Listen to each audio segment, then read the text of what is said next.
ಅತ್ತೆ ಮಾವಂದಿರೆ ಮನೆಯ ಸೊಸೆಯನ್ನ ಒತ್ತಾಯದಿಂದ ಬೆಲೆ ಹೆಣ್ಣಾಗಿ ಮಾಡಿದ್ದರಿಂದ ನೊಂದ ಬೆಂಗಳೂರಿನ ಮಹಿಳೆಯು ಆತ್ಮಹತ್ಯೆ ಮಾಡಿಕೊಂಡಿದ್ದಾರೆ. ಮನೆ ಸೊಸೆಯ ಮೇಲಾದ ಅತ್ತೆ ಮಾವಂದಿರ ದಬ್ಬಾಳಿಕೆ ಮತ್ತು ಅದರಿಂದ ನೊಂದ ಆಕೆ ಸುಸೈಡ್ ಮಾಡಿಕೊಂಡಿದ್ದಾಳೆ. ಬೆಂಗಳೂರಿನ ಪೊಲೀಸರೇ ಮಾಧ್ಯಮಗಳಿಗೆ ಮಾಹಿತಿಯನ್ನ ನೀಡಿದ್ದಾರೆ.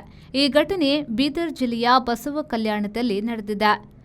ಅಂಜನಾಬಾಯಿ ಆ ಕಡೆಯವರಾದ್ರೂ ಮದುವೆಯವರೆಗೆ ಬೆಂಗಳೂರಿನಲ್ಲೇ ಇದ್ರು. ಇವರು ಬೀದರ್ ಜಿಲ್ಲೆಯ ಬಾಲ್ಕಿಯ ಅಂಜನಾಬಾಯಿ ಶೇಖರ್ ಪಾಟೀಲ್ ಅದೇ ಜಿಲ್ಲೆಯ ಬಸವ ಕಲ್ಯಾಣದಲ್ಲಿ ಶವವಾಗಿ ಪತ್ತೆಯಾಗಿದ್ರು.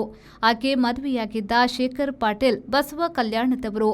ಬಸವ ಕಲ್ಯಾಣದ ಓಂ ಕಾಲೋನಿಯ ಗಂಡನ ಮನೆಯ ಕೋಣೆಯಲ್ಲಿ ನೇಣು ಬಿಗಿದುಕೊಂಡ ಸ್ಥಿತಿಯಲ್ಲಿ ಆಕೆಯ ಶವ ಪತ್ತೆಯಾಗಿದೆ. ಅತ್ತೆ ಮಾವಂದಿರ ದೈಹಿಕ ಮತ್ತು ಮಾನಸಿಕ ಹಿಂಸೆ ಎಂದು ಫೋನ್ ಮಾಡಿದ್ಲು ಎಂದು ತಂದೆ ವಿಜಯಕುಮಾರ್ ಹೇಳಿಕೆಯ ಮೇಲೆ ಪೊಲೀಸರು ಅತ್ತೆ ಮಾವನ ಮೇಲೆ ಪ್ರಕರಣ ದಾಖಲಿಸಿಕೊಂಡಿದ್ದಾರೆ.